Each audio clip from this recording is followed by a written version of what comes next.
About 90% of non-Hispanic white women who attain the age of 45 are married at least once, which is to say, if you plot the number of women in this category who were never married, you get something like 10 to 12% over time. And this is stable across decades.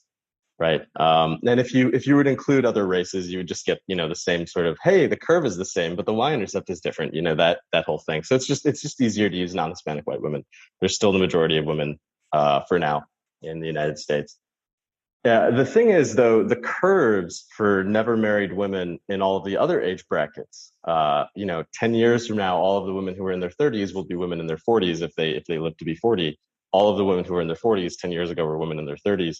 Yeah, the curve for never married non-Hispanic white women and all women in general who haven't been married has just been sharply increasing since the advent of the sexual revolution. And, what does this imply for, the never marrieds population of 30-year-olds being so high? Well, what it implies is that they're going to have to settle and settle really hard for this remarkable stability of being married at least once by 45. And, 90% of a population, that's a lot.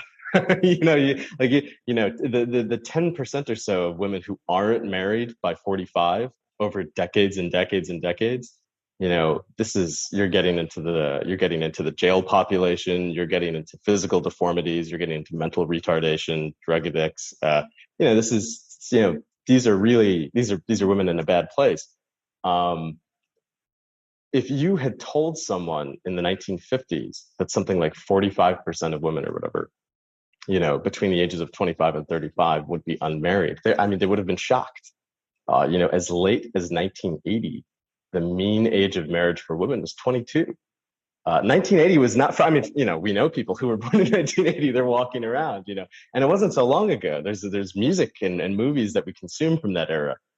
It was not some weird, burqa covered hellscape. And yet people married very early. We have taken all of that away. And, ultimately women do want to marry. There's a kind of cope in the manosphere that says, well, women don't want to get married. Women don't want to have kids. They hate children, blah, blah, blah, blah. It's not quite true. As Dalrock would put it, and he's criminally underread, women don't want to waste more than one day of courtship than is necessary. This is kind of the mating paradigm that they've been given, which is like, there's that woman who wrote the book Lean In. I'm forgetting her name. But she had this very gross piece of advice for women, which is like, look, date all of these men, date the bad boys, date the boys who are bad at commitment, but don't marry them. Marry a man who wants to do chores in the house. First of all, I don't think women want men who do lots of chores in the house. They might say that they do. The research shows otherwise. The divorce rates are higher. It's not a good scene. Secondly, this is not exactly a great prize for men where it's like, wow, she's dated all of these guys who didn't marry her. I guess she's a great pick. That's not really what's going through men's minds when they hear a checkered sexual history. We're thinking something else. And yet women do want to get married. They do want to have kids. We often see this with puppies, but it's true with babies. You just show young women puppies and babies. The cooing starts. It's adorable, right? It's really hard to have children for most women beginning in their 30s, and it gets even harder in their 40s. It's almost impossible. The fertility curves, the realized fertility curves for women just don't look very good after those ages. And, I'm all in favor of the 3-month courtship, the 2-month engagement, the shotgun wedding. But even still, to get married and have children, to have multiple children, to space them out, this is thin, icy ground that people are standing on over just that this is deep lake of the rest of their lives. And, we've gotten into this position and women are trying to get out. I think that's what's going on, is that, a lot of women are reaching this period in a large demographic wave. I spoke maybe a little bit too long earlier about this large cohort of millennials. A lot of them are now entering their 30s, and they're starting to think about the rest of their lives. And I get the impression that women are looking around and they're not seeing that many men who are serious about marriage. The kinds of men that they dated in the past are not really so keen to commit to them.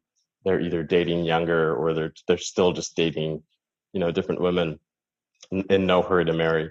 And then a lot of other kinds of men, they are also not so keen to marry. They've either picked up manosphere literature or God forbid incel literature. They're around, and they too now have these kind of, I'll just say it, misogynist, kind of woman hating, sort of pathetic but not pointless views. And very few men are really just around to get married to. And this is a tough situation if you want to have a baby, because again, given our culture and given our social commitments, to just be a single mother, to be an unwed single mother, it's not exact. I mean, that's not a sign of success. You have to be pretty far up on the corporate ladder before people are like, wow, what an ice queen. In all other circumstances, that's not what it looks like. So I think that's why this kind of rebound is happening. My pessimism on it is that I don't see a way out. Um, you know, I don't see a good way out for, frankly, it sounds brutal to say, but like, women who are single and in their 30s are competing with women who are single and in their 20s for all men who are single and in their 30s. Maybe 20-year-old women are probably not so socially accessible to 35-year-old men, but 25-year-old women are, 26-year-old women are, 27-year-old women are. So women who are 30, 31, 32, they've got a large group of other women that they are now competing with in a way that, just would not have happened in decades prior. And there's no manual for how to deal with this. There's no social guidance on what the norms and expectations of marriage look like, because we threw all of those out. And I don't see market clearing happening anytime soon. The other side of this is that, men have also kind of eroded in the intervening years. Another feature of our sexual revolution is that men have started to work and to earn like women. Increasing numbers of men, not all men, certainly not the men who listen to this podcast are very online. We're obviously all, twice over exited millionaire tech bros, billionaires even, sure. A lot of men have just basically given up work. The male labor participation rate, again, for the different races, it's the shape of the curve is the same. It's just translated up and down, has increased over and over and over. Each decade, more and more men are just sort of dropping out of the workforce. And, those numbers are getting so severe that, Dalrock, and I'll post these links on Twitter or something, or I'll make a Substack post to them. A lot of men don't actually have any earnings to speak of by the time they're hitting their 30s. They don't really have a financial cushion. They have no way to buy a home. They have no way to provide for children. And they really haven't been so serious about their careers. They're kind of losers, frankly. And, if you subtract them away from the dating population, which women should, I encourage women to not get married. Don't get me the wrong way. I'm not saying marry broke losers. Please do not. But what I am saying is that proportion of men who are broke losers has skyrocketed.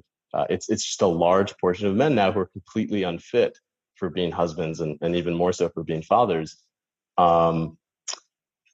It's looking pretty grim. It's looking pretty grim. And I think this catastrophe that we're going to have of just, unmarried people just sliding into their 30s and into their 40s and into their 50s, not having children, not getting married. These people will be kind of an object lesson to the younger generations. Everyone will be able to see this social politics that results from this. And it's not going to be very pretty.